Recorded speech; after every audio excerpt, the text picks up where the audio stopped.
Are we doing a slumber party podcast in the middle of the day because we're honoring Juriji and because this was a snooze fest of a finale? Perhaps. I thought of that while the intro was playing, and I was like, that would be kind of cute. But, I mean, where's the lie? So, anyway, hello, and hi.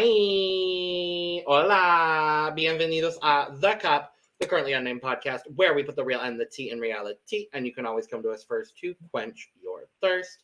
I'm Logan Murphy. Say something gay. Gay. I am drinking. I'm drinking, period. I'm having a Two Towns Cider House original Cosmic Crisp hard cider, and it's very delicious. Shout out to Portland, Oregon. I've never been, but that's where this cider is from. I've been. Well, they make great cider. I'm excited to go at some point in the future. Hey y'all, I heard it was a slumber party and I only sleep in the dark. So Well, Julie. I guess I need to come on tonight. But hi y'all. Well, Juriji. Is that the new one? That fits. That fits. I am Lana, your resident evil diva. I'm here to give the tea, spill the tea, and drink the tea because you know I love me some tea. And if you have some tea, you know what to do. Hit me up. I am currently just drinking water. Hydration is important, so I'm drinking it. But y'all know if I was drinking anything else, I'll be drinking it out of my cup mug. And y'all, panel full of cup mugs, panel full of cup mugs. Beer. It's a slow one because we're tired. It's a slow one today because we're at a slumber party and we party hard and it's at the end of the night. But you can get your cup mug or any of our cup merch at LanaG'sCreation.etsy.com. Well, we do ship domestically here in the U.S. and in North America for sure. Internationally, there are some excuses. But if you live in the U.S., there are no excuses. Get your cup merch. And we're working on the international, I promise. Oh, good morning. Well, I'm David Healy, and I'm just waking up. But I don't have a cute intro, but I do have a cute shirt.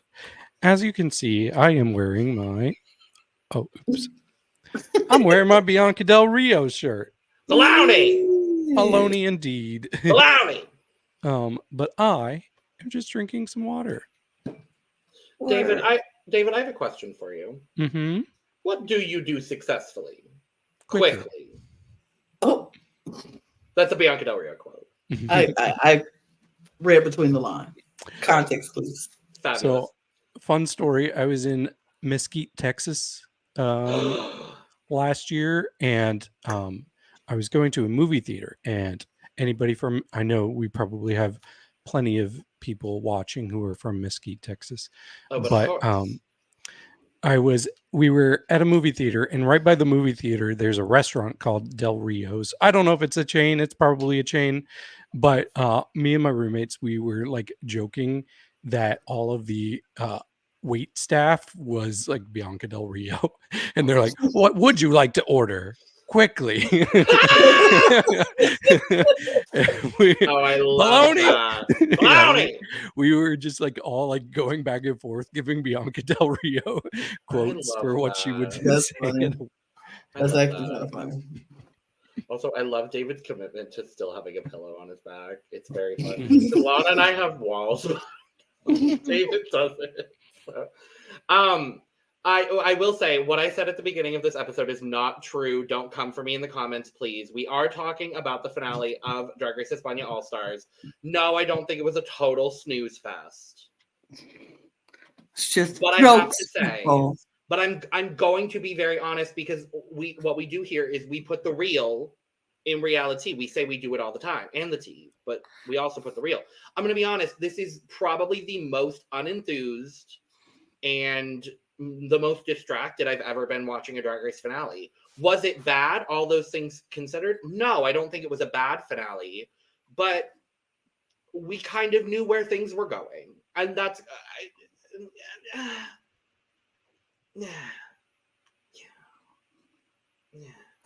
that's all. And I will say this. I'm going to jump in and say this real quickly. We took a week off because we were the reunion, and we don't usually cover the reunion by itself. We come right back for the finale, and we had some comments left in our last episode about our podcast and how we handled some things. First, let me just say, we like to be funny. We like to banter. We like to do things that are, keep it light, keep it comical. And sometimes while we're in the midst of doing that, some people might not appreciate some of the things that we say or some of the things that we do, but know that everything that we do is lighthearted and fun. And one particular comment kind of got to me personally, and it was when everybody was coming at us for calling drag Sethlas drag and saying we were being disrespectful to her as a queen by just calling her drag. Actually, drag did that. Drag Sethlas did that in the episode. And a lot of people watch certain parts of the podcast and not watch the whole thing. And so you pick up something and then you leave a comment without watching the whole thing. We were only calling drag Sethlas drag because that's what she did in the episode when she was like, I want to do it in alphabetical order so I can be first. And they were like, well, Sethlas is not first. She's like, no, drag, just drag. Drag is first, and that makes me first. And from that, we found that funny, and we continued the joke with drag. We were not disrespecting drag Sethlas by not calling her drag Sethlas. We were continuing the joke that drag Sethlas said by drag being first, and that was her name. And so I was like, drag is her name, Sethlas is her last name. So she is drag Sethlas. Because when we talk to each other, I don't call David Healy all the time. I say David. I don't say Logan Murphy all the time. I say Logan. So we were like, drag is her first name. Sethlas is her last name. So drag, you go ahead and you do your thing. All I ask for me personally, watch the whole podcast and then comment about things. Or if you comment in between and you watch something and then you continue to watch the podcast and then you realize what we're doing, go back and update that. The edit button on comments does exist. It's an edit button, or you go back like, oh, by the way, I did see y'all say that. That's my bad. Because it feels very attackish when y'all come at us when we ain't even doing nothing wrong. Now, if we do stuff wrong, feel free. You have every right to come at us and come. And y'all sure have. And y'all do, and we appreciate it. We do. We take all the comments, the good, the bad, and the ugly. We take them all. But I'm just like, at least watch the whole podcast before y'all come at us like that. Like, that's all I'm saying. We're not disrespectful. We just trying to have a good time. We doing this for fun, y'all. This is fun. We doing this for fun. True. And I do want to throw in my 2 cents. I know that some people thought that we are extremely biased against drag Sethlas, which I don't think that's true at all. I think we all really respect her as a queen. We respect her talent. In fact, we all were like, "Oh, she should have been in the top 2 during the girl group challenge." When like the one time she wasn't in the top, she should have been in the top. Yep. Like, and I had her in my top 2 in the last challenge during the roast. I said on the last podcast, I think she has had one of the absolute best packages of looks in Drag Race history. That's across every franchise, and I still stand by that. There are things that we haven't liked about how she's reacted to things, but that hasn't just been about her. That's been about this whole cast. So, or at least everybody who made it past the first 3 eliminations. Yeah. We still really respect her, and I still really like her. Me too. I've said it this whole damn season. My problem with this season is not at all with drag Sethlas. It is with the judges and the producers. They made it too predictable. We knew what was happening very early on in the season. And so it just made it too predictable. And when something is very predictable, you get a predictable podcast. You get us being like, okay, we knew that was happening, because guess what? We knew that was happening. But we are not being disrespectful. I just wanted to put that out there. We are very, we care about all these queens. We think they're all amazing, talented queens. They have done very great things and entertained us this season. It's not the problem. Like I said, the problem is not with the queens. It's with the production and the judging. That's it. And I do want to warn people who are watching now. No. If you only are interested in seeing complete praise for Drag Sethlas across the board, this probably is not going to be the podcast for you. No. I have No, very you're good not. things to say about Drag Sethlas, Absolutely. but I also have Absolutely. some critiques because Yes. I don't want to Absolutely. lie. I can't lie. I'm sorry. We got to be honest. We put the real and the tea in reality, and we gonna That's what be we're gonna real about how we feel. And these are just our opinions only. If you don't That's agree my with them, opinion. that's my opinion. I saw that way, but yeah, you don't have to agree, but just keep it respectful, keep it cute. No. That's all we ask for. Oh no! I dropped my notepad. No, you need that. Oh no! It's My the pillow's ghost gonna of Drag fall. Sethlas coming for Oh you. no! No. So with all that being said, we're gonna dive into this finale. But before we do, 12 minutes in, make sure to subscribe if you're not already. If you have Or not already. resubscribe. Or resubscribe if you We would appreciate it. You know what? There has been a dip in subscribers recently, and I would not be surprised if that was fans of Drag Race España. And to that I say, you know what? I do understand, and I get it, and I respect that. But yes, make sure to subscribe or resubscribe. Because we're going to be here almost all the time giving you almost all things drag. We are going into a bit of a drag lull in the next couple of weeks. We do have a lot of content planned for the channel. Is that a canary queen? What is happening? I'm Anyway, sorry. we're going to be here almost all the time giving you almost all things drag. Drag Lull. Lull is not on España season 4. Season Don't 4? worry. No. Oh my God, is this somebody named that? No, that's but the all joke the David was canary making. all the canary queens are drag something.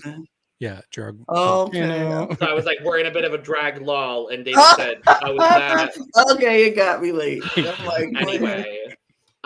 We do have some fun drag things planned for the channel that are not necessarily new drag content. I'm very, very excited to maybe take a trip back to a continent that we enjoy the drag from. We'll just go ahead and say that. We've got 2 other channels as well with Almost All Things Reality TV and Almost All Things Eurovision Song Contest, and a lot more fun things coming very, very soon as well. Additionally, if you want exclusive content and early access to some of our content, make sure to go check out our membership, join the tea room. You can hit the join button here on this video or anywhere here on the main channel, or you can head over to Patreon, same content, different platform. That link is down in the description below. And you could also leave a super thanks if you want to support us in a monetary fashion. All that money goes right back into making this podcast better for you. Unless you give us hate messages. And then even still, we still make it better for you. So, one last thing. Jesus Christ. So sorry. You're fine. Don't worry about it. If you're watching this because you live in Spain or you speak Spanish or whatever, and you appreciate watching shows with drag in Spanish, please do yourself a favor and watch Solo Las Más with us, because we will be covering it here. And if you only watch Drag Race, you're missing out, because you're missing out on some. Yeah, you're missing some really good drag. We watched La Más Draga last season, and it was so good. So we're so excited to talk about Solo Las Más. So please watch, and then watch us. Period. Now, with all that being said, I'm going to be honest. The reunion, not much to talk about, in my opinion. I was like, David, if anyone, is probably going to have the most to say about it, but I don't. Yeah, it was a lot of Sagittaria, you suck. Yeah, that's really, and I don't want to talk about that, honestly. Nah. The 2 things that I do want to talk about are Miss Congeniality and Miss Look Perdido, which, Lana, I forgot to ask you to pull the looks for that, so we're not going to talk about those. But there were looks. It was Lost Look, or whatever. And to nobody's surprise whatsoever, the winner of Miss Lost Look was Onyx Unleashed. Deserve. Nobody's surprised. Deserve. Wait, Deserve. I know. I'm getting the deserve button. Don't Absolutely worry. deserve. Very deserved. I forget which look she presented, but it was incredible. Gorgeous, stunning, beautiful, fabulous, all of that. And then we also got the announcement of Miss Congeniality. And I believe for the first time in Drag Race history, a queen has won Miss Congeniality twice. Wow. And that is Miss Samantha Ballentines. Work. And you know what? To that, I am also going to say, because I liked Samantha before. I've grown to really, really like Samantha on this season. And if nothing else, I'm going to take that away from the season, and I'm happy about that. True. And I didn't like Samantha before, but I really like her now. I was going to say, going into the finale, you were like, why do I want Samantha to win? And I was also like, why do I want Samantha to win? Right. It was so interesting. I didn't know Samantha before, but I like her. She's great. You know, I think it would be an interesting experience if you did watch España season 2, just to see like the glow. For you, it'll be the glow down. From Samantha now to Samantha then. Glow backwards. The backwards glow. What's the opposite of glow? The inverse glow. The dim. The dimming of Miss Samantha. The dark times. Samantha Ballentines. The dark years. The dim up. Dim down. When she took her clothes off in every single lip sync that she did. Okay. And she didn't. I would like to say we made it through a whole season of Samantha Ballentines. She did not get naked one time in a lip sync. Wigs came off though. Wigs did come off. She had another wig underneath. But there was a wig underneath. Well, yeah, that's true. Was it a good wig? Questionable. Was it a wig? Yes. Yes, I'm very happy for Samantha. But yeah, honestly, the reunion for me was just Sagittaria hate. I don't care about that personally. We can talk about the looks of them now. Ooh. We do get to talk about the looks. I'm very excited. Very excited. I would say quick thoughts, scores. Sure. So first up, be Chadora. Yeah, I like this. She looks. It's a good reunion look. I like the fabric. I really like her wig. This might be my favorite wig I've seen her wear, to be honest. Oh, I'm kind of cut off, aren't I? A little bit. Her makeup. Here, I'll take down it's good. Her makeup looks good. Yeah, no complaints at all. Yeah, I think she looks good on this one. I like this wig. I like the dress. I think this is one of my favorite looks I've seen of Pink Chadora. I ain't gonna lie. I liked it. So I forgot that we were talking about these in elimination order. This is actually my favorite reunion look. Ooh. So I love this. From the wig to the flowers in the wig, just the way I love the puff sleeve, this like new, I don't know if it's necessarily supposed to be a new illusion, but this like beige fabric with all of the floral accenting. I love when you get that kind of like juxtaposition. I think she looks absolutely stunning. This is, I think, my favorite thing Pink Chadora has worn on Drag Race. So, scores. I'm gonna give her an 82. I'm gonna give Pink Chadora her flowers, and she gets to 95. I don't think I've ever given her that high of a score before. And I think for the first time in Cup history, I'm giving her a full. Good on you. I think she deserves it. Work, Pink Chadora. I wish we'd seen more of you in this 7-episode season. Next up, Onyx Ulysses, aka Onyx Unleashed, aka they still couldn't say her name right in the damn finale supreme. It's Unleashed. But she says Unleashed too. So okay, but it's Unleashed. Yes. I like this. Yeah, I really like the whole effect going on with the head. I think that looks really cool. It's like almost some sort of aquatic monster. I don't know. I do think the outfit itself is a bit busy, but I'm still not mad at it. Is it supposed to have a face there? It almost looks like it has a face in the outfit. I think it's intentional. Okay. Knowing Onyx, it's probably intentional. Yeah, I do like it. It's not like her bar is so high, especially like looking at all of her lost looks throughout the season. They were stunning. But this I still do like. I'm a sucker for jean looks. I like jean looks always. I always have, always will. I love that she gave us a jean look, but in a very horrid kind of way. And I do think it's intentional because I think that's the face with like her face in the bodysuit because she got the nose ring and that got the nose ring as well. So I think that was intentional. I think this is a good look. Is it busy? Absolutely. But I think it's so Onyx. And I appreciate Onyx for just being Onyx. And she has come out. She has really become one of my favorite queens and on this season. Yeah. I was just like, and we didn't get her for a long time, but I didn't need it for a long time. What I got, I was very much impressed. And like you said, her lost looks and all the looks that she showed afterwards. Like, so I'm very mad we didn't get to see this stuff on the show, but baby, I'm just glad we got to see it. Onyx is very much impressive to me and somebody who I would love to go. I would pay money to go see her. Yeah, I really like this. I love the denim demon, as I'm calling it. I really enjoy it. She was on Canada. I know. I was on Canada's Drag Race season 4. I love her. And I was a finalist. And my mom came and we won the makeover.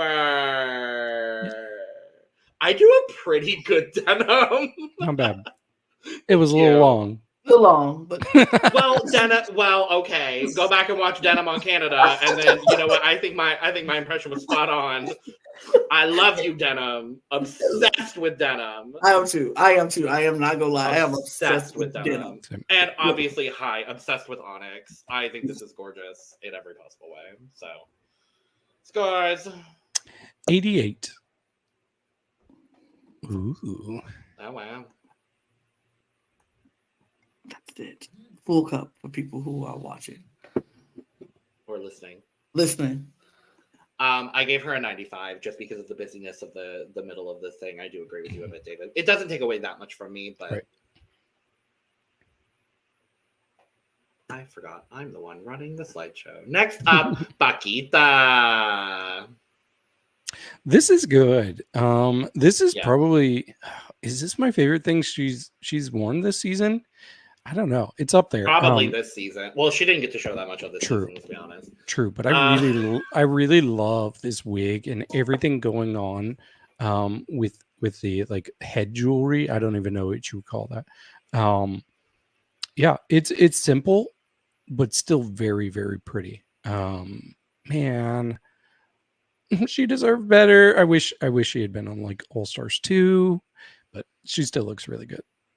I'm hopeful that she's someone for sure for me that I'm like, I need another season with Pakita in it. I don't know what necessarily that would be, but like I need another season with Pakita in it because I really enjoy her. At this moment, not factoring in her finale look, which we'll talk about, this is my favorite thing she wore on the season. Okay. I like it. I think she looks fabulous and lovely. I scored these a while ago, and I'm bumping up my score for her because I really like her. Good. I love the eye. The wig is gorgeous. It's just this like chainmail Gorgina. Like, she looks so good. And I stalled with just enough time for Lana to get back to give her thoughts on Pakita. I love her. I don't even know what to say. This gave me Wonder Woman, Gypsy, Queen, just... This hair is, why is she so goddamn stunning and beautiful and making me question my life? I don't know. Making me question things. I know the feeling. So gorgeous. This is beautiful. I think this is a beautiful reunion outfit, and it's not too much. Like the outfit itself It's not too much, but she gives us the hair, and it's she just looks beautiful. I love it. And I have no idea what you all said about it because we hated it. We were very positive on it. Okay, I was about to say, hated it. I had you muted, so I have no idea. So, well, let's just go to scores. Sure. I gave her an 85. Give her 97. Wow. I gave her an 89. Love it. And that's because I love you. Sagittaria. She's a gorgeous bomb queen. Okay. Mm-hmm. Yeah, she's very pretty in here. This is very like predictable for a reunion look. Like it's simple, but she still looks stunning. I like the effect of all the bejeweled blood all over her. But it's not like my favorite thing I've seen her wear. It's still effective. I like it. It's pretty. It gives me it and Logan, you'll probably be able to tell me if I'm wrong. It feels like she's referencing the Death Become Her. It has to be, right? Has to be. I got that too. Yeah, it's not like an exact, but I think it's more like a Sagittaria interpretation of it. Yeah. I definitely got Death Becomes Her from it. Okay, that's what I was wondering. I was like, because that's what I got from it. And I was like, Logan, agree or not agree. But yeah. I absolutely do. It's one of my favorite movies. Absolutely. And I think she looks so stunning. And I think a simple dress like this is perfect. Like you said, perfect for a reunion. It's very reunion 101, but she looks so pretty in it. And I am here to throw my support behind Sagittaria, period. I think it's solid and lovely. It's not there's nothing groundbreaking about this garment by any means of the imagination, but I think she looks lovely. Yeah. I did get Death Becomes Her, and I was gonna bring that up, and I was curious if anyone else had got it, but the movie buff didn't, apparently. Well, I still don't know if I do. Oh, well. You've seen Death Becomes Her. I've seen it, but you don't know the reference. I just like because Pupi wore that look, the white look, and like it was much more apparent with that than it is here. But I see what you're saying, but I don't know that. You know what I get? I get Death Becomes Her a little bit, and then the Addams Family. The woman in the Addams Family reunion, the second one where Fester got married, the wife, she wore like Debbie. Yeah. Oh, okay, yeah. You know what I'm talking about. Yeah. And she wore a dress like that, and it kind of reminds me of that. But sure. Malibu Barbie. Yes. Malibu Barbie. But yes, I love that. Scars. 79. 80. 78. We should have gone in a very different order. Oh, next up is Pupi Poisson. I'm not mad at the outfit. It seems a little understated for a reunion. This feels more like I got booked in a club for a couple $1,000 after being on the show, so let me wear something I can perform in.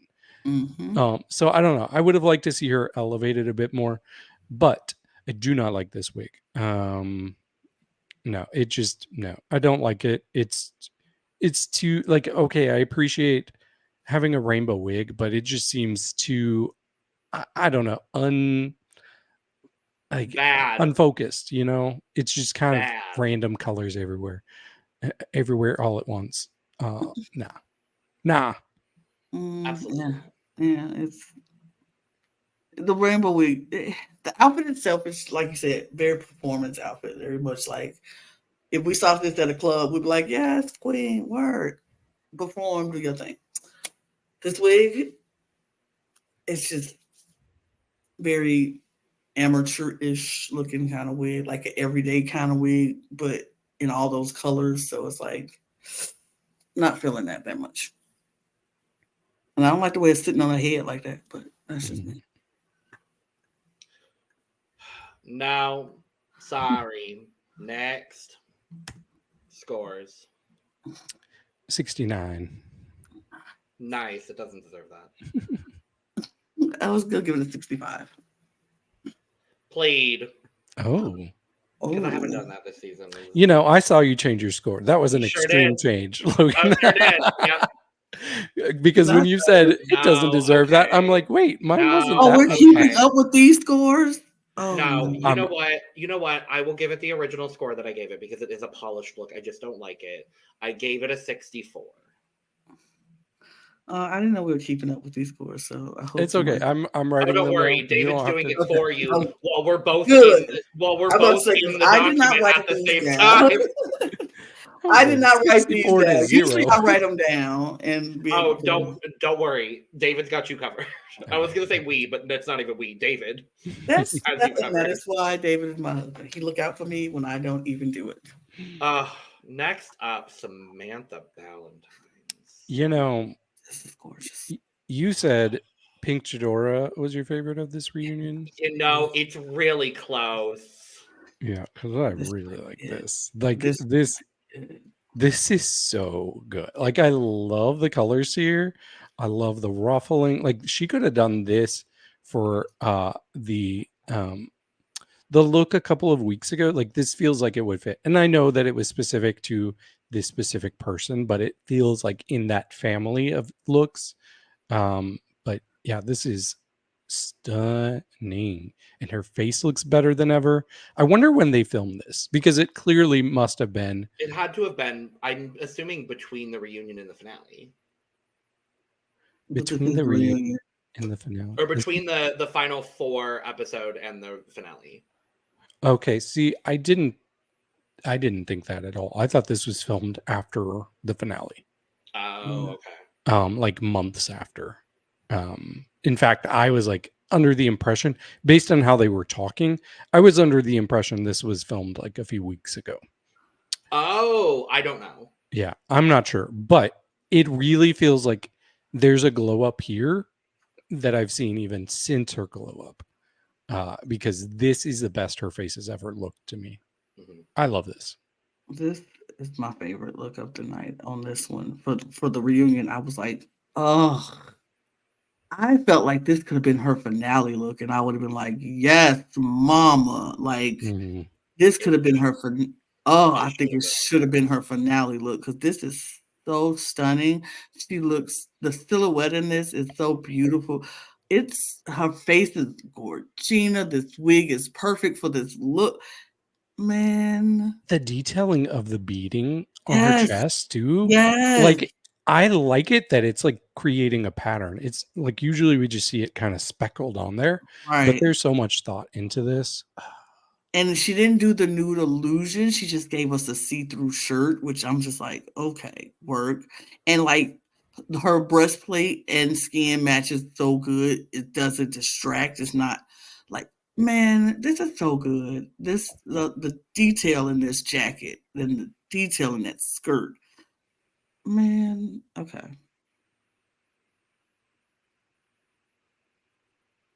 What is there to say? Man. And I truly, genuinely, and honestly never thought I would say this about Samantha Ballentines. But she did what needed to be done. Mm-hmm. Lana, I like how you moved over in solidarity with me. Sorry, David. I did it just so you can move. I was like, David, move over. I forget that every time it blocks David. And I just changed my score for a third time. So scores. Good. 95. Man. Yeah. Man. I was going to give it a 99, but there's no reason. There's no reason for that. Just give her what she's due, baby. This flower is Samantha fluent in English? I don't know. I will. I hope she is. I could see her if she was fluent in English. I could see her like making the jump to like All Stars 10. Like I really could. I think RuPaul would be obsessed with Samantha Ballentines. I feel like RuPaul wants. Yeah, I was about to say. I think RuPaul would rather have you on a different type of season where she's hosting before you make a jump to American All Stars. Well, yes, I'm just saying on her Jujubee fourth try. Global All Stars. All Stars 13. Hey, España allegedly isn't represented on Global All Stars, so if they would like to add a Global All Stars representative, there are a few people that I would like to have in mind, including but not limited to Samantha Ballentines. And Juriji Der Klee. And Hornella Gongora. And Pakita. And Clover Beach. And Visa. Okay. We move. And Ugasio Corriente. Anyway, next up, Drag Sethlas. Baby. This is the part of the program where we won't be hating on Drag Sethlas, I promise. Maybe. Looking at David's face, maybe. No. I'm just like, I know I was just saying Samantha had the best reunion look. Honestly, it's close. I think this is my favorite. favorite. Just oh my gosh, all the detailing going on. Like, this feels rich. And even like the shape of it, it's like she took like a very simple silhouette that we've seen a million times, and she's like, but I'm gonna like have the Midas touch to it. It's just so pretty. It's so stunning. Like, I can't get over it. The whole crown is amazing. Like, that looked better than the crown that the winner wins. This headpiece is everything. And I do like this outfit. I still think I stand by what I said. I think Samantha Ballentines is my favorite look of the night, but this is really close by it. Like, this is really close. It's really good. My only thing that I don't like is those stockings. I don't like the stockings. That's the only thing that's driving me crazy is the stockings. But everything else, unsubscribe. Well, just kidding. I'm just kidding. If you mad at me not liking the stockings, that's bye. Sorry. I just don't like the stockings. But everything else about this look is chef's kiss. The makeup mug is thickening. I will say the tights are the only thing I don't like about this also. But otherwise, this is a phenomenally gorgeous look. She looks absolutely incredible. And I will not say any bad things about Sethlas. What's it? Scores. 97. 99. 95. Next up, Hornella Gongora. I'm obsessed with this wig. This hair hat wig is hair hat wigging. I know.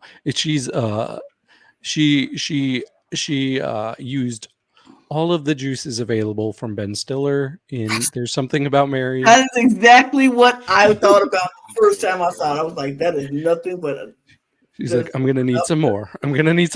Hurry up. Yeah, no, I think it's so cool. I'm obsessed with it. And I really like the whole shape of this dress here. I think it's really cool. I don't love the color of it. That's my only thing. Mm-hmm. Like, this specific green is not really something that I'm being drawn to. It's too muted. Mm-hmm. It's too, I don't know. It's a little poop green, a little bit. A little baby poop. Mm-hmm. Yeah. Mm-hmm.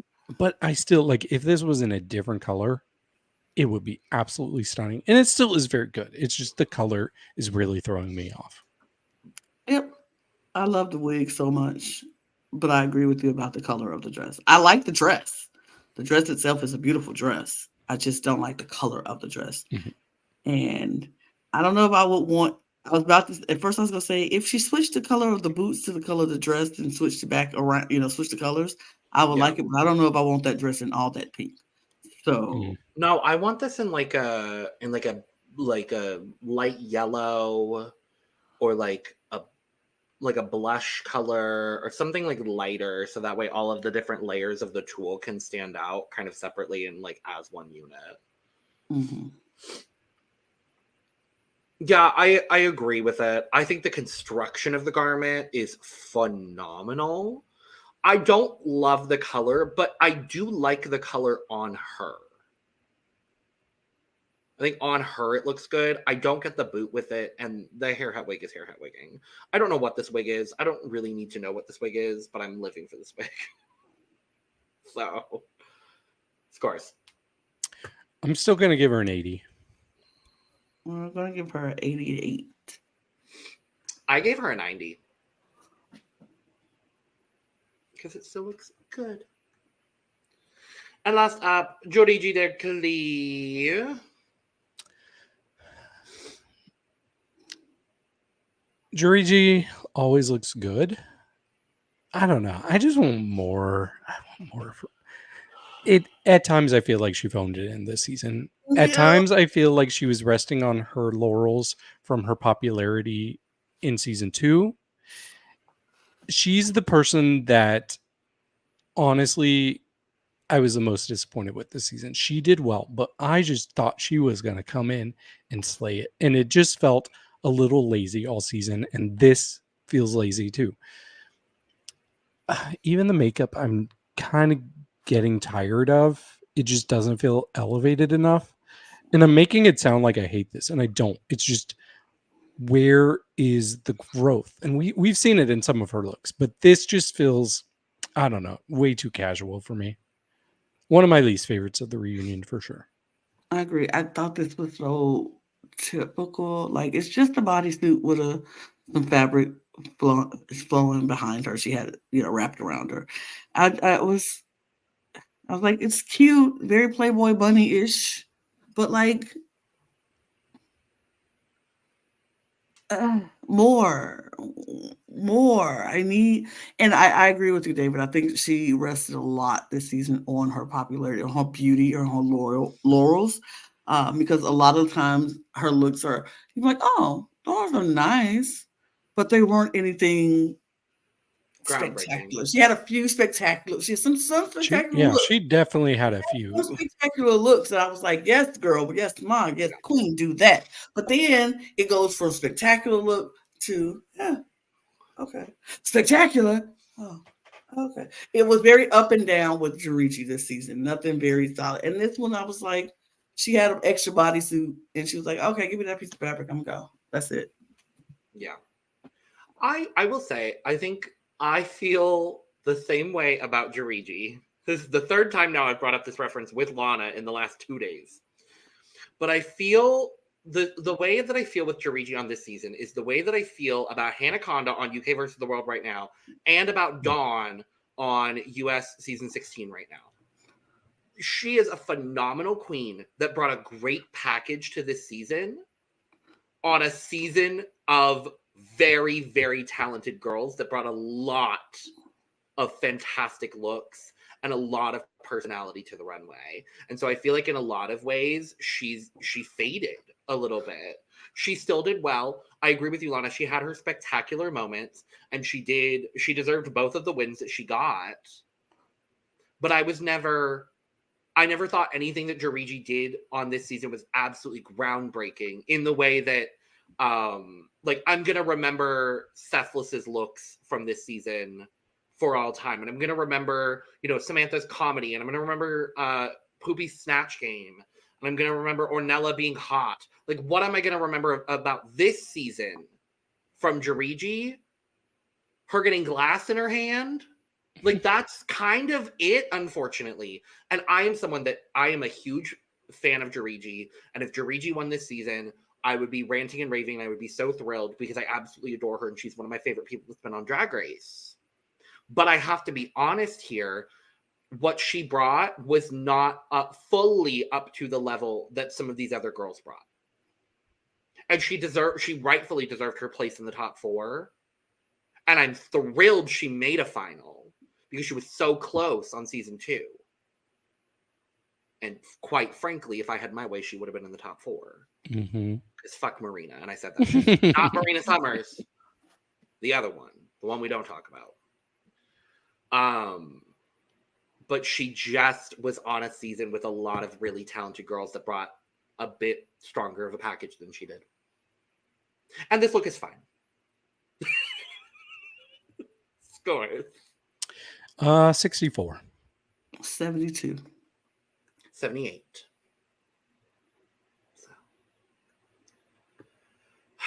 Well, shall we talk about the finale now, 45 minutes in? Yes. Do we have to? Yes. Okay. So they come back into the workroom after Pupi's elimination and the fact that the eliminated queens did not save Pupi. And they have an orgy. Pretty much. It just paid out right then and there. Everybody make out. I was like, are the reason these girls are always in such a good mood on this show because they all stay in the same house and they're all just fucking? Like, that has to be the reason, right? Maybe. I think Spain is just a lot more loose than what I'm used to as an American, because I'm like, I can't just imagine making out with everybody left and right. And it's funny because You mean they? Yes. I had actually, there was a queen, and I'm probably going to get hate from this in the comments. There was a queen in season 2 that I just could not like because she was so handsy all the time with the pit crew, with everybody. And I'm like, this makes me uncomfortable. You just grabbing people in their genitals. Like, even if it's part of a challenge, it feels a little bit like it just kind of icked me out. And I'm like, maybe it's just a cultural difference, because I can't imagine doing that. And then all the making out this season, good for them. I just can't imagine it. The fact that Onyx was saved technically twice by Sethlas because they've probably hooked up several times. Well, good for them. I'm all for that. Like, that's two consensual adults. My issues was more like groping the pit crew in a acting challenge because they're there and because you're horny. That kind of grossed me out. That was season 2. I mean, but I think with this, and I think even Sethlas even made mention of it when she said, I didn't do it because Pupi took Onyx away from me. So I was like, okay, yep. So yeah, I do think they just be hooking up and having a good time. And you know what? Good on them.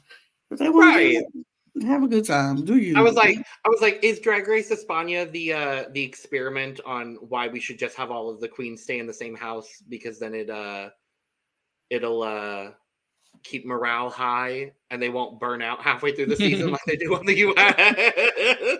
Maybe. But I still look, even if you keep everybody in the same house in the US, I don't think it'll be, because the way these girls that's what I want Untucked to be. Big Brother, like, oh my God, could you imagine Big Brother? Could you imagine if Untucked with just Big Brother? I would live. I would never miss an Untucked. I would pay for live feeds. I would. I really would.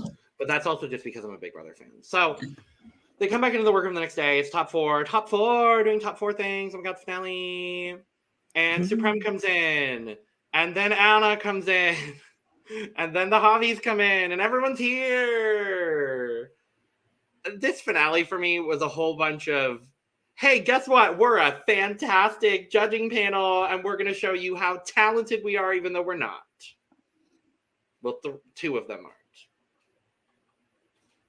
The Javis. But they apparently are doing a whole review show for some reason.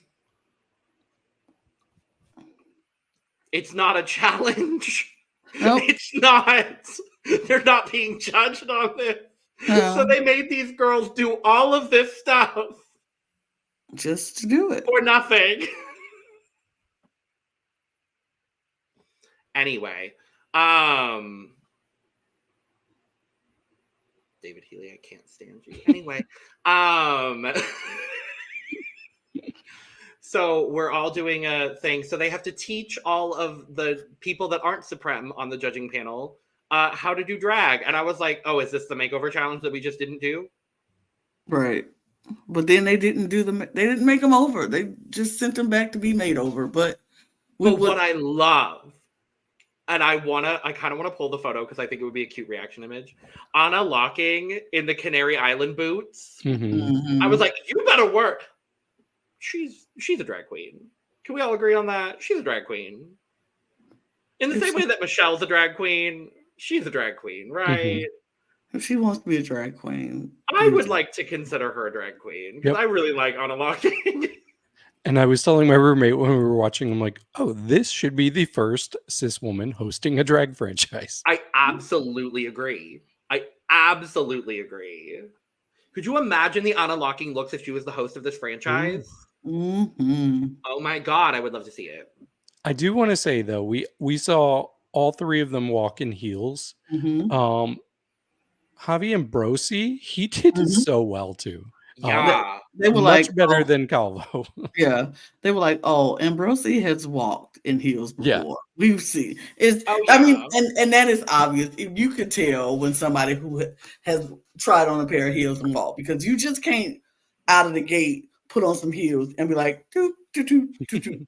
Everybody got to learn how to walk in heels. You ain't just ain't natural for nobody, not no woman, not no man, not nobody. That is not natural to walk in them heels. But baby, he put them heels on and was like, I got it. I'm doing it. I was he feels like the kind of homosexual, and I almost said another word that would get us demonetized. Please don't say that.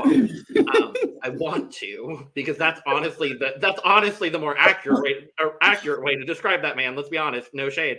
But that homosexual feels like the kind of person that will just go out to the club on a Friday and just wear heels with a normal outfit. Mm-hmm. Like that's the vibe I get from him. I mean, I feel like I support that.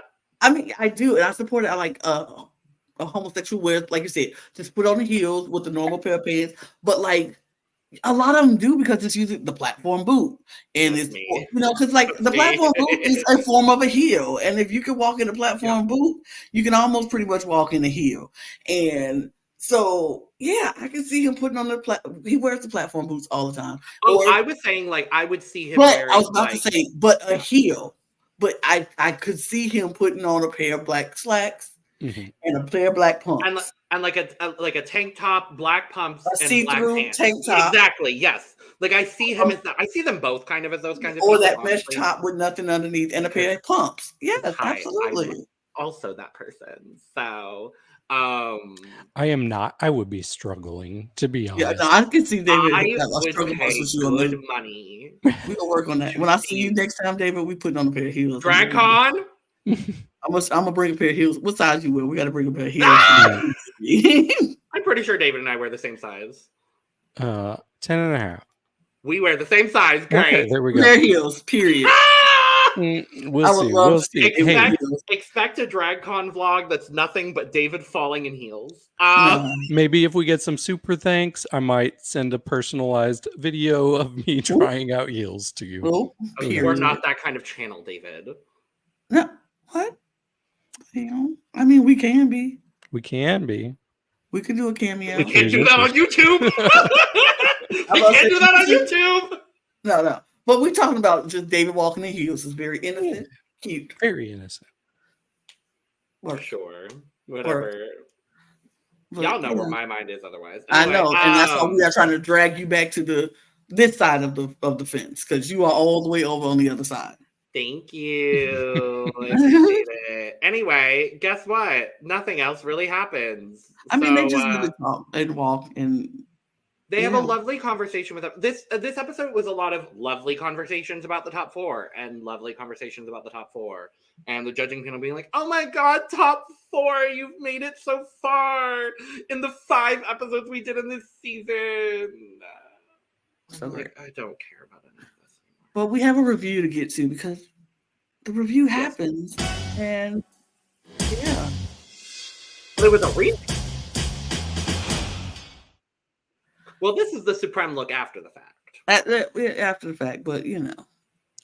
She wore like, including her boy looks, she had like 6 looks. 5 or 6 different looks. Yeah, because she had her boy look in the workroom. Mm-hmm. She had the first look in the review.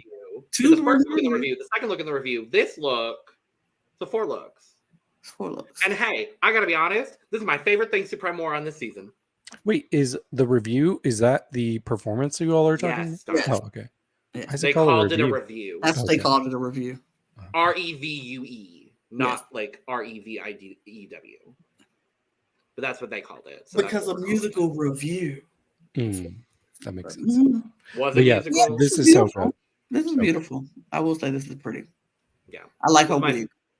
I love this wig. She does this thing where she wears like these like kind of smaller wigs, but they're all just like braided, wrapped wigs. Like she did it a couple times on the earlier seasons of España. I really like it. Suprema's good at drag. At the end of the day, like she's really good at drag. And if they ever did all hosts, which they will never do, because there's no production company that will pay them that much money to do all hosts. But if she did compete on all hosts, I think she would slay. And that's just me. But I think this is a gorgeous garment. Aria, winner. Pangina heels, winner. Top 2 Art and Pangina. No, I think Art would get Pangina'd. Oh. I said Nikki Doll is in the building. I was gonna say Brooklyn Heights is in the building. What are we talking about? Oh my god, Michelle could be on that season now. Yay! Look, y'all don't want me to get real about how Nikki would do on an all host season. Well, we did see how she did on Miss Congeniality. That's what she'd be, Miss Congeniality. Oh Jesus. Okay. Let us continue. No, that would be Barbie Breakout. I don't know. There'd be like one of those seasons where they're like, hey, let's just give the first boot Miss Congeniality. Right. And our judging panel looks after the review. You know, they all got the same memo. Yep. Black is slimming. Calvo looks the best he's looked this season here. It's a hair. It's a hair for me. I think I like it like slicked down like that. Yeah. These are the outfits they would wear black pumps with, Lana. Yep, absolutely. Absolutely. Are they not? Are they not? No, they're not. They're not this time. But no, it looks like they're both in platforms. Oh, they are. At the very least. But, mama, Anna Locking. Her makeup is stunning in this. I like that. It always is. I like the drama in the eye. Oh, it's so good. It's always so good. I love her. But she should be the first cis woman. Well, no, she'd be the second cis woman. I know that was Michelle my whole is the point. first cis woman. That was my whole point. She should have been first. Well, no, I feel like Michelle should have been first, and she is. So now we're at the review. Oh my god, that's Supreme's first. Oh, this is Supreme's first. She does 3 looks, doesn't she? No, just 2. Oh, because then she has the headdress. Yeah, that's the next one. You know, honestly, I don't have a whole lot to say about this. I thought it was cute. I thought the song was funny. Oh, the self-deprecating humor in this, iconic. Yeah, it was kind of like when the other queens, the eliminated queens came out and they were like, we're just here we don't really care who wins because we are not eliminated. We were eliminated, so we're just going to smile like you do in all musicals. So there we go. I'm here. I found that to be so funny. They were just like, the number itself was cute. I thought it was funny. It was cute. But I was like also saying, why are we doing this? What's the purpose of this? But I think it was to show the judging panel because there they are down there all in drag. Anna looks amazing. I think the Ambrosi Javi looks the best. He looks out of the 2. I think the other one looks a little weird in drag. A little bit. A little Kelly Roller. Very Kelly Roller. It's giving me very Kelly Roller. Well, he did love Kelly Roller, so that's good. And because it reminded him of her. Did Kelly Roller do his makeup? Probably. Feel like he saw himself in Kelly Roller. That's why he stayed on her jock the entire time in season 3 and was like, Kelly Roller's the best. And I'm like, dude, stop. Get off her jock because she ain't that great. But he was like, I see myself in her. No. But he looks a little. Yeah, I thought this was actually pretty fun. Like it since we didn't get a Rusical, this almost felt like the Rusical of the season. And hey, if they were going to do this instead of having people talk to photographs of themselves as children, I would. But they still had like 20 minutes worth of conversations. It really was. it wasn't that bad. It really wasn't that bad Sure. compared to other seasons. Agreed. And I really don't think there's many full judging panels that could pull off a performance like this. Like, could you imagine Ross and Carson doing this? I don't think so. So I honestly think the only other panels that would be Philippines, yeah, and Germany.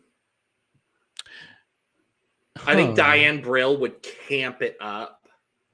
Maybe. I was also going to say maybe Belgium. I was going to say down under, but we don't really know what the new panel's like. But I think Reese would commit. I think Brazil would do all right. Oh, yeah. Because I think Greg What's her name? Oh, no. Doo-doo. Not Doo-doo, but what's her name? No. It's like Hold on, I got it. Oh, we like her. I love her. We don't love Doo-doo. No, but we love the woman, the fabulous woman whose name is Bruna Braga. Bruna. We love Bruna. They would eat, and I would be annoyed with the Doo-doo the whole time. Yeah, we would talk about them, but I think they would do all right. I think Doo-doo would be fine, but I'll still be like France, because Daphne and Kitty would both commit.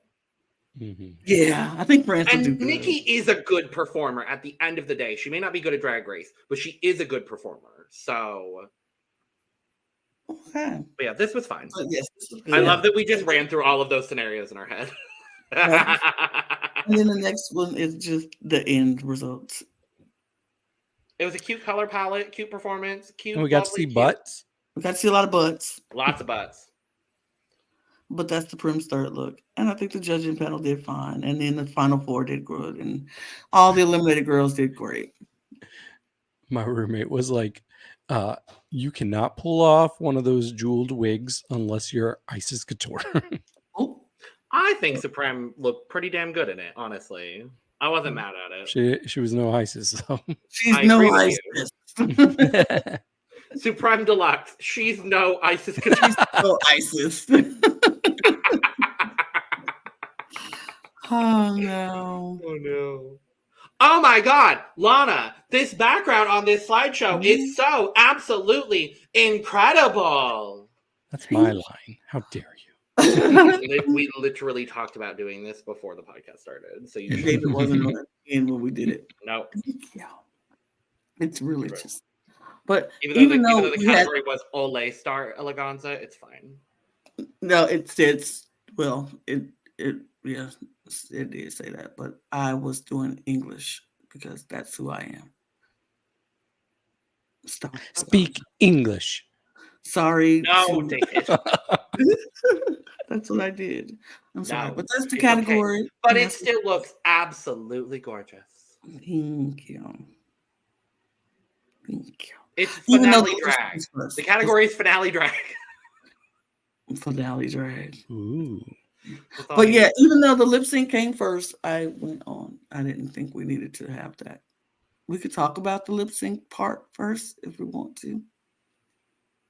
I would rather just talk about all three of the lip syncs. That's fair. I'm being honest. Okay. Okay. Cool. It's less timestamps for me to have to do. Great. Category is Star Eleganza. And first up, my girls. All of Queen Chadora in a much less successful look. Yeah, this is fine. I don't really like the cut of the dress. Mm-mm. It's a very familiar cut that I see in a lot of design challenges, honestly. And the fabric's not my favorite either. I do like the pink jacket. I mean, she's leaning into the pink, so that's good. She's got her pink nose on. The wig is nice. Overall, this is more what I expect from her. I wanted to be surprised in a pleasant way. But yeah, this is fine. Pink Chadora gave me what I expect from Pink Chadora, and it's fine. I think Pink Chadora has amazing wigs to me. Like, she knows how to do the wigs. Her wigs are always good and pretty and big, and I like this wig a lot. Everything else, I'm just like, okay, girl. That's it. I like the jacket. I think the wig is fine. Unfortunately, I hate this holographic piece of fabric wrapped around her waist. And that's what it looks like to me. I think the jacket and the belt cut off at a really weird length. And unfortunately, it just looks a tad cheap. Also, I hated, and I don't use hate very often, but I hated the fact that she was holding her top hat and not having it fascinated onto her wig. Because could you imagine just a top hat as a fascinator on the side of this wig? I would be entertained. I was not entertained with this. It felt like an afterthought. It felt like the nose and the hat were an afterthought, but that's just me. And I want to preface this by saying I was pretty underwhelmed with this runway as a whole, outside of a couple of people. This was kind of a disappointing final runway for everybody. Scores then. What is this runway? I gave her 70. 65. I also gave her a 70. Because I really like the wig. I do like the wig. That's pretty much the only thing I like, though. I like the jacket. She doesn't look. It's no raking jacket. No, it's no raking jacket at all. Just Pink Chadora, she's no raking jacket. Oh Lord! Well, talk about the star of the damn show, the belle of the ball, Onyx Ulysses. Yeah, this was very good. But would I expect anything less from her? Nope. No. I really like the mask part. I thought that was cool. The whole shape with the kind of dome going around her was really cool. I will say I do think this reads better in photographs. Like if you go to her Instagram and see the photograph version of it, I think it looks really good there. It was a little dark on this runway though. Like, I don't know. I wanted to love it more than I did, but I still really liked it. It was probably my top 3 looks of the night. I loved it. I thought it was beautiful. I was like, work, mama. Loved it. Period. That's it. Oh, I love this. I think the fabric choice is gorgeous. This back piece is absolutely incredible. Her makeup is some of the best makeup I've seen from her on Drag Race. I'm pulling it out again. David, you might want to move. She did what needed to be done. That's all. Of course. I gave her a 91. And thank you, Lana, once again, in solidarity, moving with me. Yes, Logan moved too. I also did. Oh, I didn't see that. I thought you stayed where you were. Sorry. I really apologize. Full cup for me. Oops. Agreed. Very full. It's fine, David. I forgive you this time. I won't trapdoor you like I did several times before the recording. Next up, Pakita. She looks good. It's very Morticia. I don't like that you can clearly see the corset there. I don't really like the fabric in the bottom part. The top fabric is better. This just feels a little small for a finale. Even the wig is kind of flat, which I know is that a wig or is that her hair? I don't know. I'm pretty sure that's her natural hair. Okay. Just flat. I want a wig then. For a finale, bring out a wig, please. She still looks pretty. It's just a little underwhelming for me. Yeah, I was underwhelmed a little bit by this. I thought it was cute. She's very gorgeous. I mean, you cannot ever take away the gorgeousness of Pakita. You just won't. She will always and forever be gorgeous. I just felt like this was too plain for a finale. And I was like, I don't like how the corset is sucking her in so much that the top part of her torso looks bloated. And I'm like, baby, she is not bloated. And that looked bloated. And I didn't like that at all. I was like, This looked like a pregnant woman wearing a corset when they shouldn't be wearing a corset because you're squishing the baby. And it's weird. It just looks weird to me. Stop squishing your baby, Pakita. Stop squishing your baby. Don't squish the baby with the corset. You don't need it. But it's cute. But she's so dang gorgeous that sometimes you even look past the baby squishing because she's so dang fine. But it's just I am a little underwhelmed by the look though. For finale, I thought her reunion look was way better than her finale look. So most of them were. Absolutely. I will be the lone Pakita defender on this podcast today because I think this is gorgeous.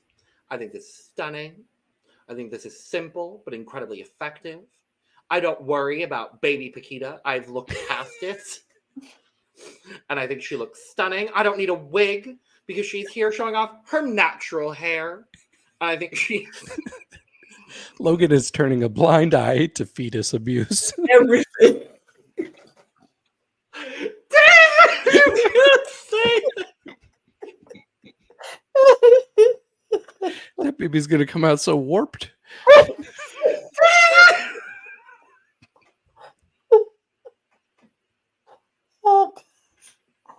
Oh gosh. Okay, we have to pull it together.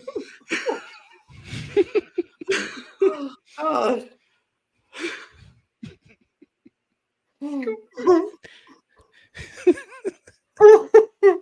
We give her a 75. He loves Pakita. That's the moral of the story. Logan loves look. Or David just gave his score. 75. Oh, okay. Sheesh. I'm going to give it a 78. Fuck you both. She gets a full for all of the abuse she does.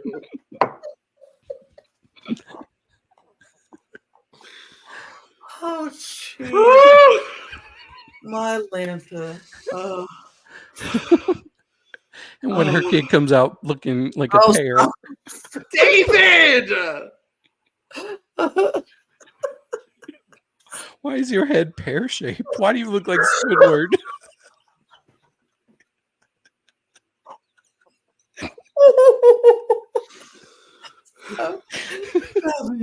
Oh, Jesus Christ.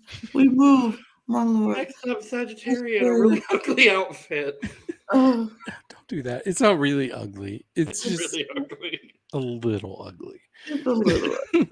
It's not really ugly. It's Sagittarius. You know I love you, but this was not the look. It's just a little uneven for me because it feels like two different looks going on, and there's no cohesion. There's nothing quite bringing the bottom part together with the top part. Separately, they both look okay, but together it just doesn't come together.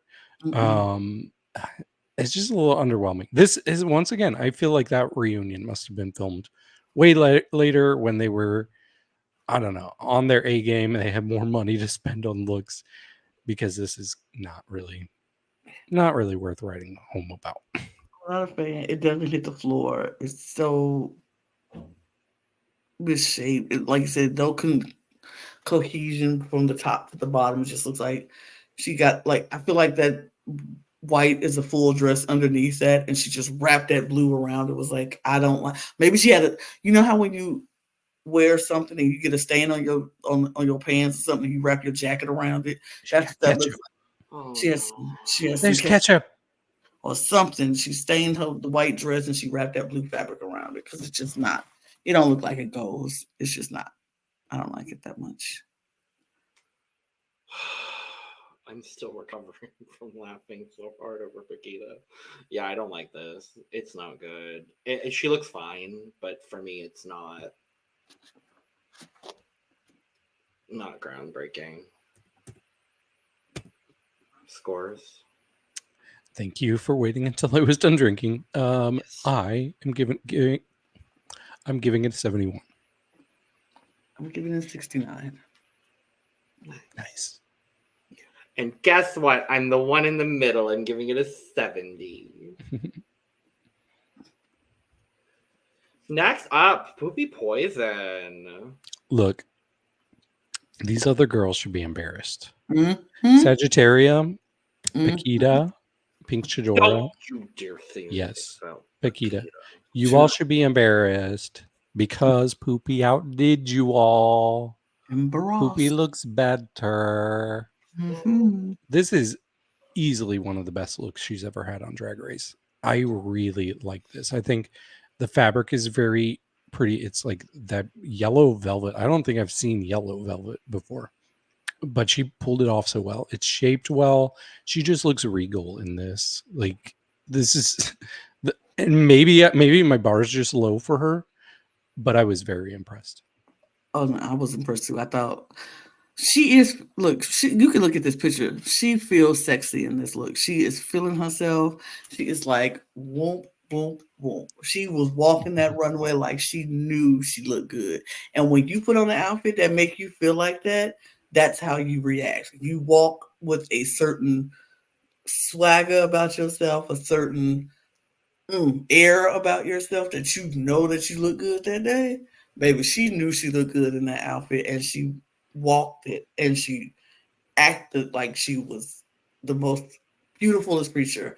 This gold velvet, it's stunning. This hair is stunning. Her makeup is stunning. Pupi looked good in this.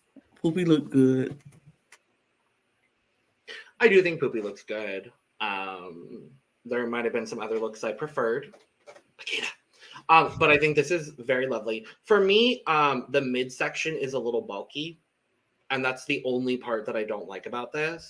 Is it's just like he really wants people to have corsets on. He wants babies squished.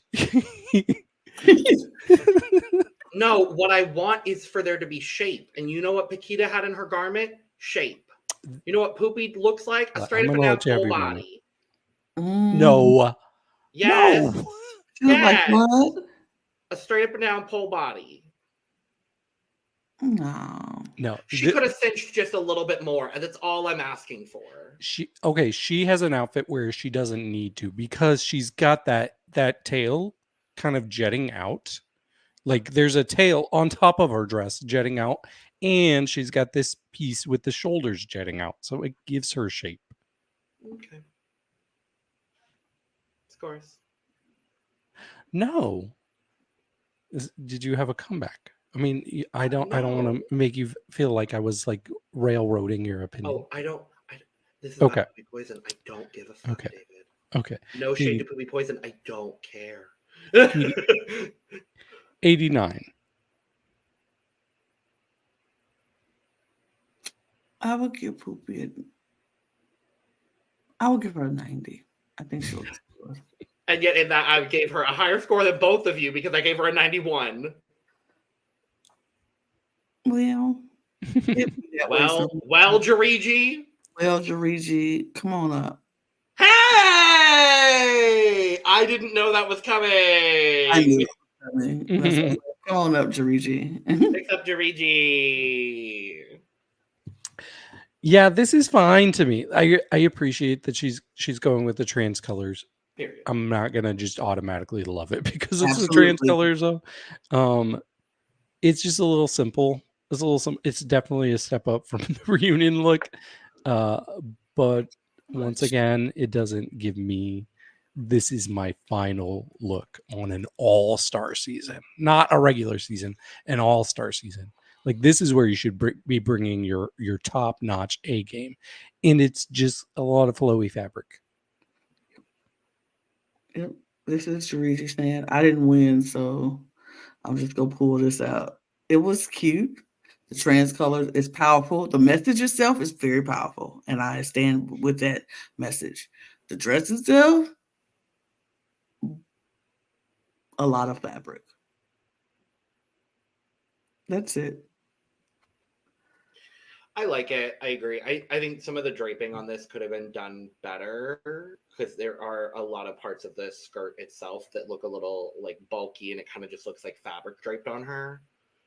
But overall, I think it's a gorgeous look. I do love the trans flag, representation. I love how much trans representation she's been able to give on this season. I think the wig is gorge. The makeup is gorge. Overall, I'm not mad at this, but I wish it was a bit cleaner. That's really all. Scores. 76. I gave it a 79. I still gave her a 90. Which is a lower score than Pupi Poisson for me, David. Next up, Hornella Gongora. This is fine. I like the wig. I think the wig is my favorite part. But overall, it's like if you had to put in some sort of AI generating, like what's the most generic silhouette of a dress, like this is it. Like there's absolutely nothing special about this. Like she looks good, but I don't know. She looks good, but she looks so unspecial. And that's my issue. It's the dress. It's a red dress. It's beautiful gowns. Nothing special, nothing spectacular. The wig is doing most of the work for this look for me. The dress itself is cute. It's all right. It's like you can pick it off at any rack somewhere. And that's my problem with it. I want a finale dress to give me something I feel like, oh, I can't find that nowhere. I have to go get that custom made. I got to do, this dress looks like I can go pick it up at any boutique somewhere. And sure. Yeah, that's kind of how I feel about it as well. I really like the wig. I think she looks good in it, but is it, groundbreaking? Is it a Russian nesting doll dress that we'll talk about here in a second? No. But is it a solid, lovely, polished look from Hornella? Yes. And how at this point, she wasn't in the top 2. Right. I don't think she cared. Right. I do not blame her. So, scars. I'll give her a 72. 73. I gave her an 80. Next up, Samantha Ballentines. Step down from her reunion dress. Sorry. Everything was going to be a step down from her reunion dress, let's be honest. Yeah, I'm not going to hold that against her because, like I said, I think this was filmed way before. Plus, I think she looks really good, especially compared to most of her cast. It's very showgirl. It's very performative. Like you could see her doing a really good performance in this, which we'll talk about. But I like the shoulders. It's not the most amazing thing I've seen from her, but I still like her. I think she looks good. Easily top half of the runway tonight. I like her wig. I love the color of this outfit. I'm just like, I like the shoulders, the feathers. The back of it was a little too much. It's a little too big with the poofy feathers in the back, but it was cute. It was fine. It was fine. It was fine. For it being her lip syncing in the top 2, I'm not all that mad at it. Like I said, everything is going to be a step down from her reunion look, but I still think it's a very successful look. I love all the plumage. The wig is wigging. The bodysuit is cute. All of it looks polished. I'm not mad at it. So, scores. 84. 75. 87.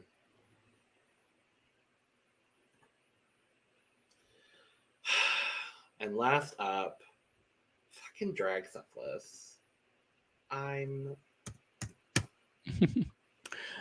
have been debating since I watched this what score I'm going to give this. I'm oscillating between 2 scores. One is a very, very good score. One is an extremely good score. So, for anybody who thinks we hate drag Sethlas, I do not. And I just think this is beautiful. This is what I expect. This is way past what I expect for a finale look. Like she's just giving me a full Fabergé egg and Russian nesting doll at the same time. And even though like I knew she was going to be bare chested when she took it off, it still looked really good. with the headpiece that she had on top, the necklace, the little back neck piece.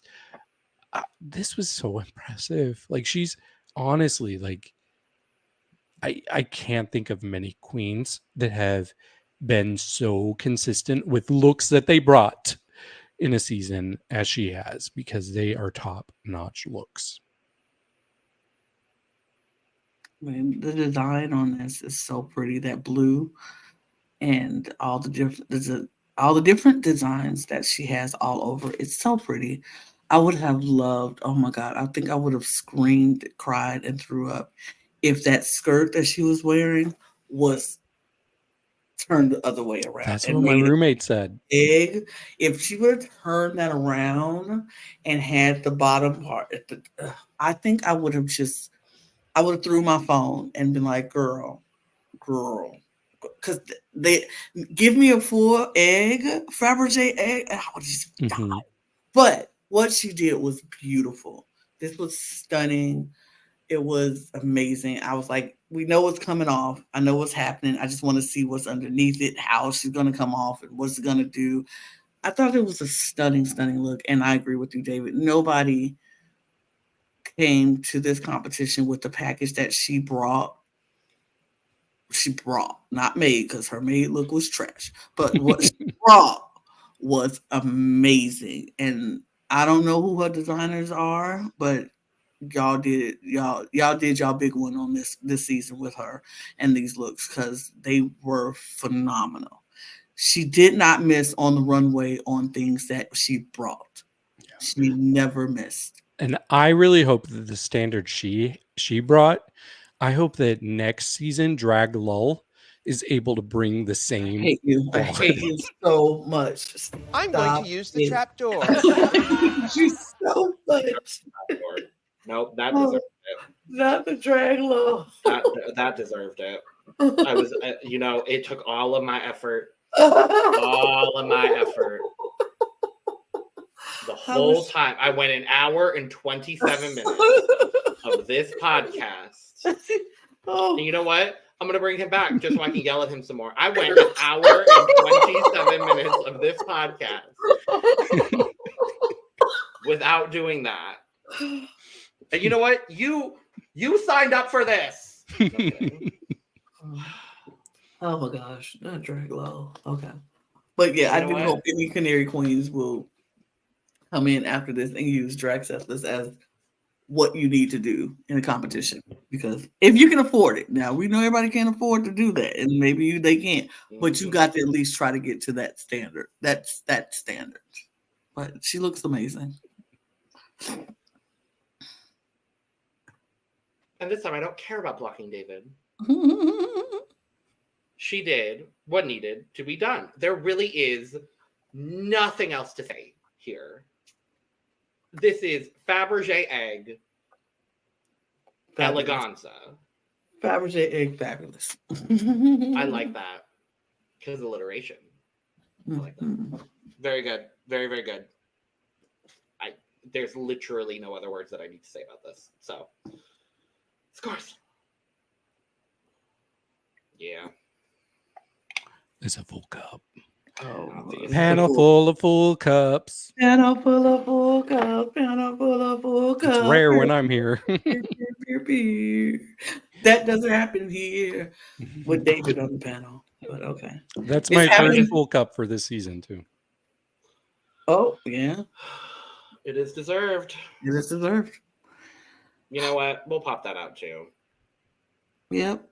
Deserved. Absolutely. So now we can talk about the lip syncs. Because we get a epic lip sync Lollapalooza. Was it epic? Remember all the nice things I just said. Yep.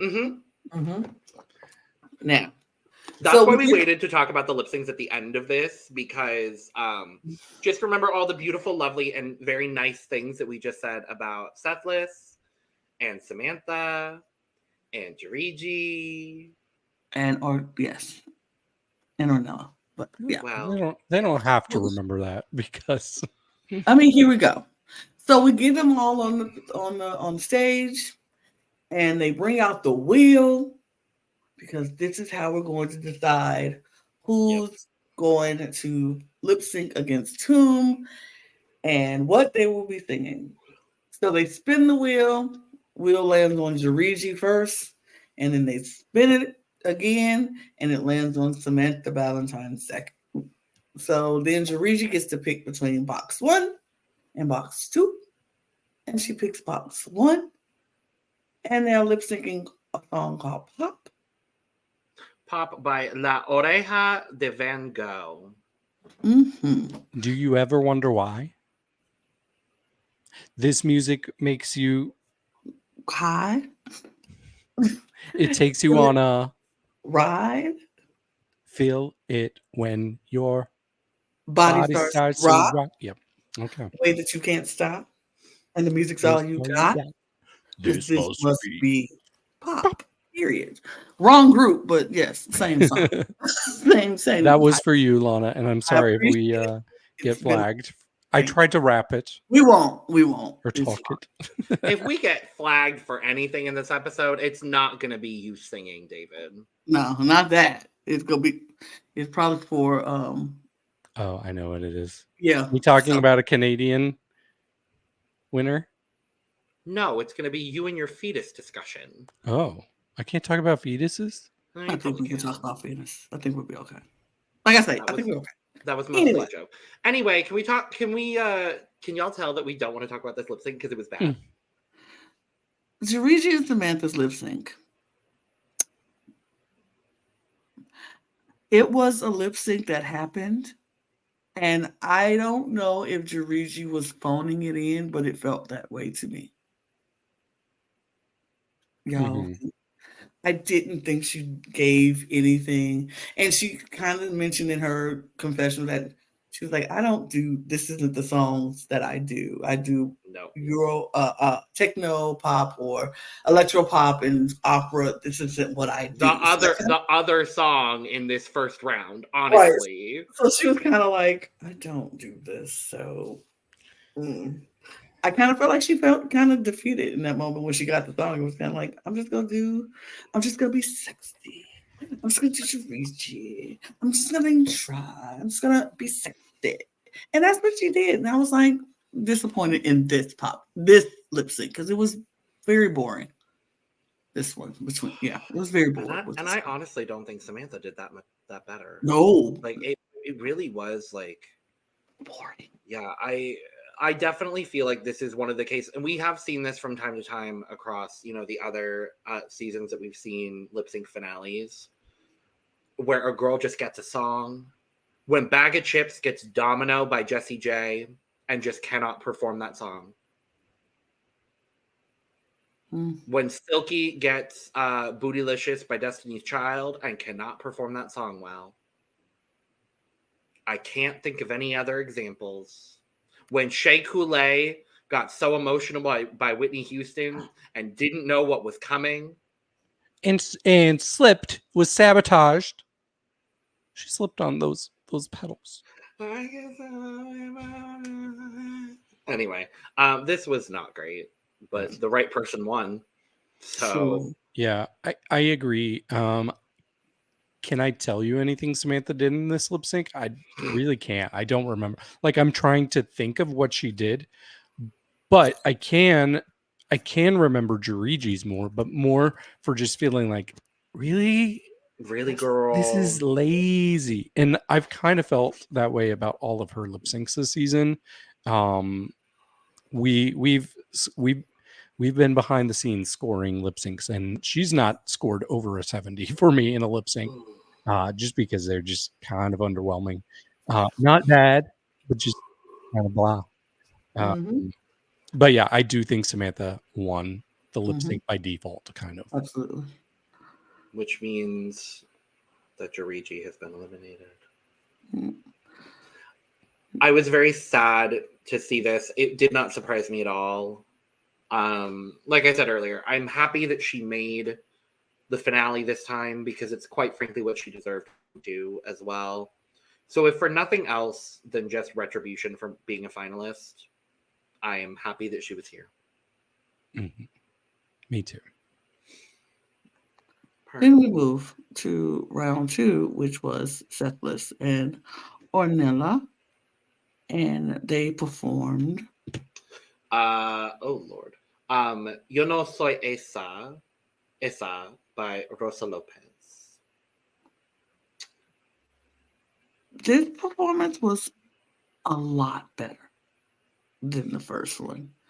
Definitely.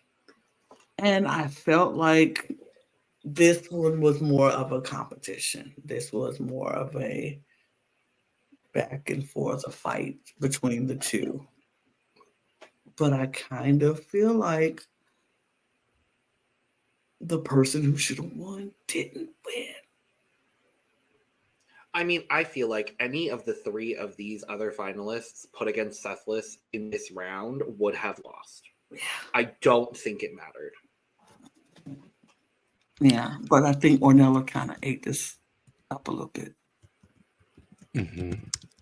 I agree that she ate it up. I don't really agree that it was that competitive personally, because I do think Sethlas did better than Samantha or Juriji in this lip sync.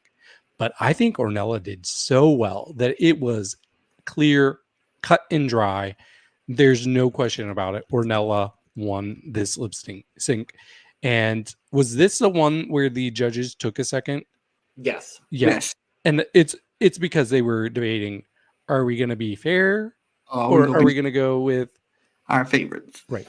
And honestly, I'm not mad because I really don't love just like somebody's fate coming down completely to a lip sync in the finale like this.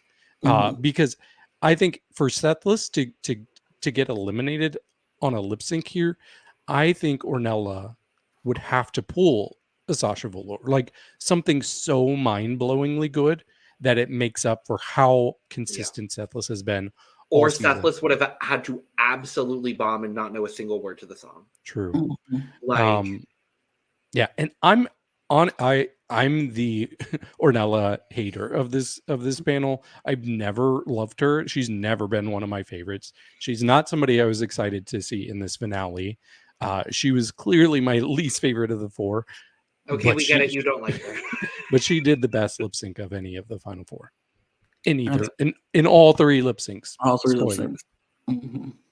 But unfortunately, none of that matters because they had already decided who they wanted to give the crown to, or at least have in the top 2. And that does mean that Hornella is a 2-time finalist that gets eliminated before the final lip sync. I'm not mad, though. I'm not mad. Yeah. She joins Jujubee in the Eternal Third Place Club.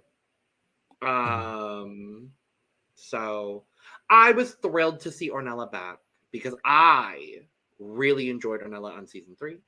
And I did enjoy the few moments on screen she was able to receive on this season of España All-Stars. Can you all imagine, though, if Hornella won this lip sync and if Juriji won her lip sync and we had Juriji, you're the winner. Well, if we had a top 2 with 0 badges, that would have been the gag. Yeah, 0 badges. I know. But it also still would have been 3 wins. But I get what you're saying. So we get to the last round of Sethlas and Samantha. Looking to Eloise by Tino Casal. Yeah, I kind of was. You kind of knew what was going on by the way the judges reacted, because it was like anytime the Sethlas would do anything, they were just like, yeah, wow, oh, yeah. And then like she would just took off the Fabergé. Oh, I'm like, dude, you think she was gonna actually perform in that? What are y'all doing? I would have lived if she had just done the entire performance in the Fabergé egg. Like, we knew it was coming off. She would start taking off the gloves right away. She took it off, and then she took off the bottom part, and it was Then she took off the neck piece. Like, oh my God. And I was like, y'all, what are we doing? So then she does one split and they're like, work, queen, mama. Yeah. I'm like, okay, so we know where this is heading because it was so obvious. It was super obvious. And I think at the beginning, I was kind of like, okay, somebody do something that make me go, woo, woo. It was fine. But then when Sethlas went to the judging table and crawled on the judging table, I was like, okay. And here's the nail in the coffin, because here's where the judge's eyes went from to, oh, she's on our table now. Oh, she's crawling down our table. And now she's going to jump off our table and do a split. It's the best thing. Like, we've never seen that before. It's just, I like Sethlas. I think Sethlas is an amazing queen. She's very talented. She did everything. But everything she did, we've seen before. And these judges were acting like this was the first time we've seen anybody ever do anything like that in our entire life. And I was like, I get y'all trying to hype her up, but Samantha's right on that stage too. Let's be fair and hype her up too. She's still performing as well. But because your bias is showing and we knew you wanted Drag Sethlas to win, which is fine because it's deserved. Did she deserve to win? Absolutely. Her package this season deserved the win. But I'm also like, even if you're going to give her the crown, which we already knew you were going to do, this is All Stars. You asked these girls to come back. Give them the respect that they deserve. Let Samantha get that love that you're giving Sethlas as well. And because they're All Stars. And they didn't have to do this, but they came back to do this. Show them some love. And it was like they were giving Sethlas all this love, and Samantha's on the stage performing. She takes off her little jacket. They're like, oh. And I was like, y'all can't even just pretend to hype her up like y'all hyping up Sethlas. Y'all can't even act like this is something we do. But what else? Sethlas jumped off the table, and I was like, that's it. She won, period. There's nothing else. But yeah, and it's interesting because the first half of the lip sync before Sethlas really started going all out, I thought Samantha was clearly winning. She was very precise, energetic. She was just delivering a really good lip sync like we've seen her do a lot recently. And it just seemed a little bit subdued from Sethlas. But then, as Lana said, all the tricks came out, all the tricks that we've seen a lot this season, because she's been in the top two. To be fair to her, she's been in the top two most of the time, very deserved. Yes. But we've seen everything. And to act like this is brand new and groundbreaking was weird. And then when she started jumping off the stage and going up on the table, to me, it reeked of desperation. Like, then it was not enjoyable. I just see you being desperate. And to me, that's where she was really starting to lose. But then the problem is I looked back at Samantha and she wasn't doing she was losing too. And it is because, like Lana said, they were so fixated on every single move Sethlas did. You could just see complete defeat in Samantha, and she couldn't overcome it. Her performance suffered as a result. Yeah. And honestly, I don't think either of them really won the lip sync as a whole, because you had two different extremes here, and neither of them were very enjoyable to watch for me. That was going to be my point exactly, Dave. This lip sync was the extremes of the extremes. Like, Sethlas was doing everything, and Samantha at times was like she was there. And I agree with you. Her performance suffered because of the favoritism of the judging panel. Is Sethlas a great performer? Yes. Was this a good performance from Sethlas, objectively speaking? Yes. She had the stunts. She had the splits. She did what she needed to do. She did what she knows the judging panel likes to see from her. And so she did everything she knows that they will live for, and Ova and all that stuff. And I want to say I said this earlier, and if I didn't, I'm glad I remembered to say it now.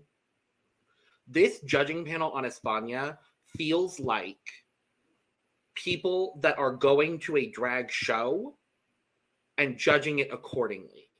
There's no level of subjectivity to the way that these judges judge now. And there's no level of fairness. There's no level of respect for, the people that aren't their favorites. This season could have been an email. This episode could have been an email. We all knew going into this episode that Sethlas was winning. And am I mad that Sethlas won? Absolutely not. I'm going to praise her because she is the rightful winner of this season of España All-Stars. And I'm so thrilled as someone who has loved Sethlas since season 2 and truly thought she was robbed. To this day, I think she was robbed on season 2. And she came in here for validation, and she came in here for retribution. And that's what she got. And I'm so thrilled for her. I'm so excited for her. She is an incredible queen. She is going to go down as one of the best winners of Drag Race of all time.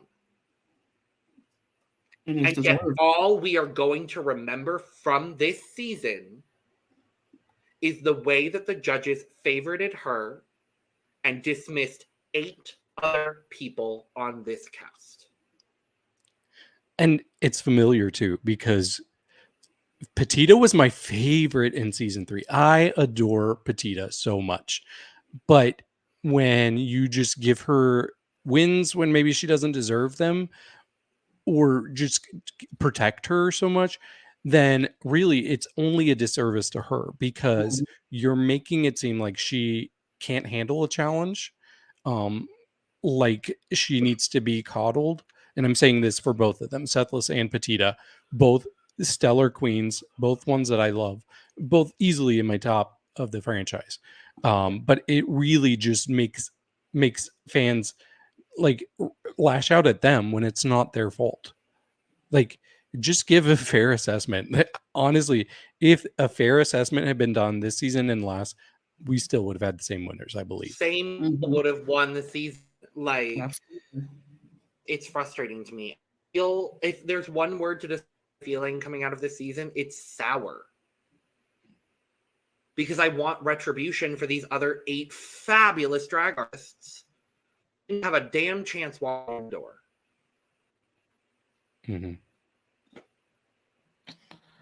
But that is that, y'all. Congratulations, Drag Sethlas. Yes. Yes, bitch. Supreme's coming for your internet connection, Logan. I know Supreme's coming for my internet connection. But I wanted to say big congratulations to Sethlas because she absolutely deserves it. Absolutely. And I'm so beyond thrilled that she won this season. For sure. Absolutely.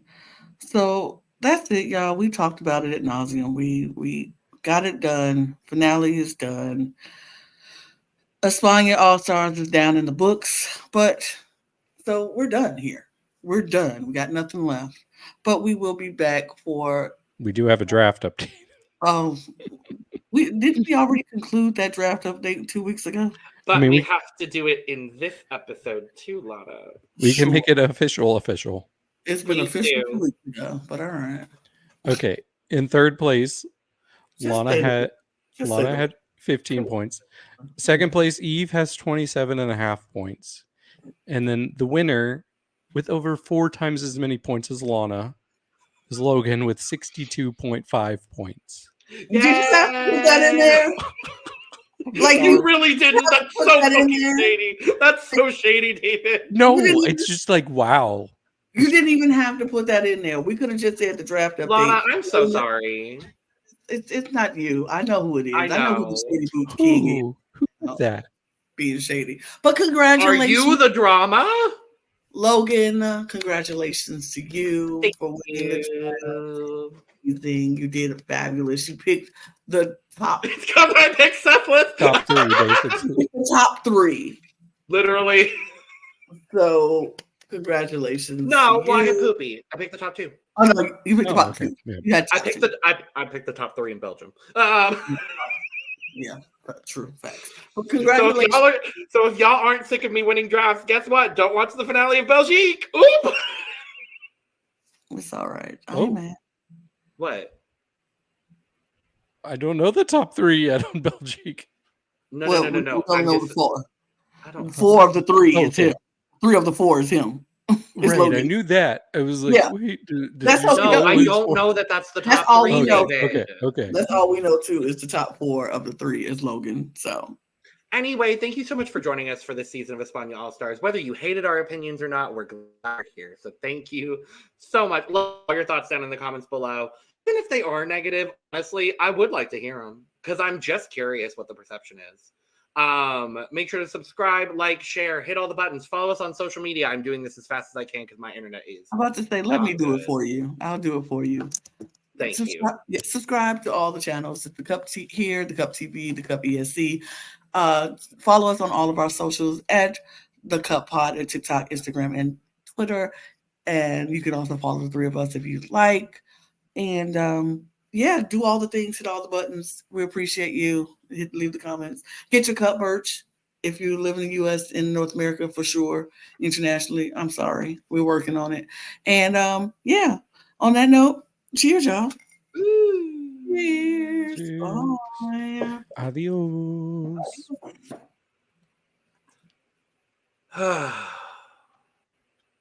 Sigh. Guess what? España 4 coming out next week. No, I'm kidding.